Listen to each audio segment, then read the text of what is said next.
আসসালামু আলাইকুম ভিউয়ার্স, আপনাদের প্রত্যেকের জন্য আরেকটি গুরুত্বপূর্ণ কন্টেন্ট নিয়ে আমরা দাঁড়িয়েছি।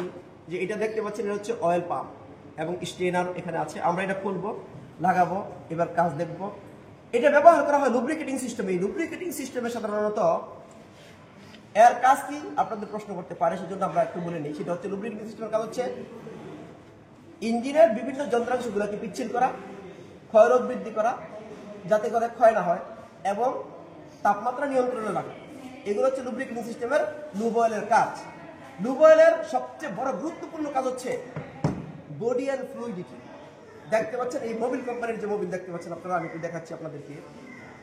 বডি অ্যান্ড ফ্লুইডিটি জিনিসটা কি আমি একটু সরাসরি দেখাই আপনাদের। এই বডি অ্যান্ড ফ্লুইডিটি হচ্ছে এটা বডিতে একবার যদি লাগার পরে আপনি সাবান দিয়ে যদি দোন, তাও কিন্তু এটা থেকে যাবে। এই যে মশলাম না, তারপরে পিচ্ছিলতা থেকে যায়।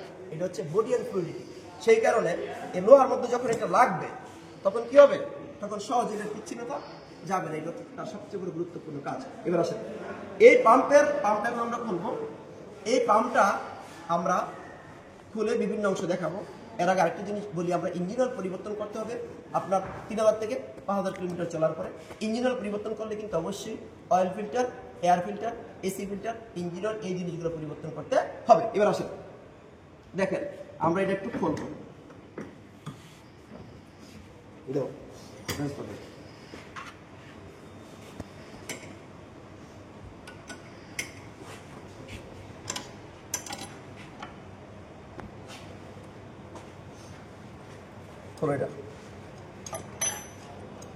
এটা হলো স্টেইনার। এটা হলো কি স্টেইনার বা ছাঁকনি। এটা থাকে কোথায়?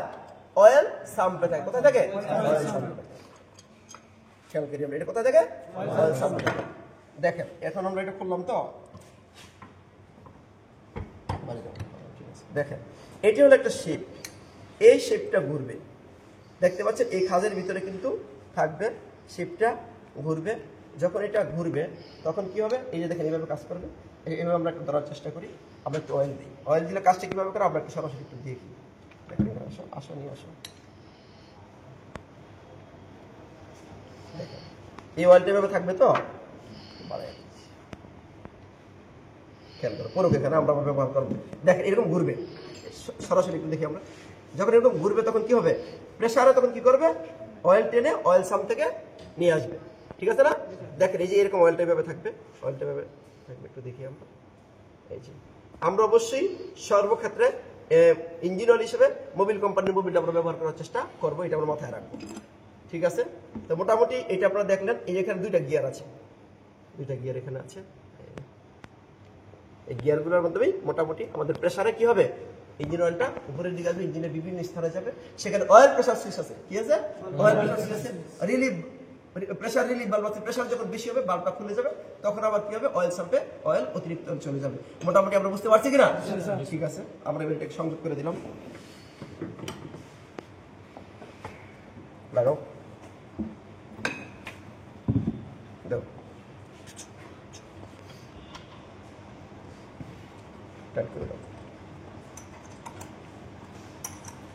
মোটামুটি উক্ত ভিডিওটা যদি আমরা দেখি, তাইলে লুব্রিকেটিং সিস্টেমের অংশ এবং অয়েল পাম্পের কাজ এবং কোন ধরনের অয়েল ব্যবহার করব, এই জিনিস সম্পর্কে আমরা ভালোভাবে বুঝতে পারবো বলে মনে করি।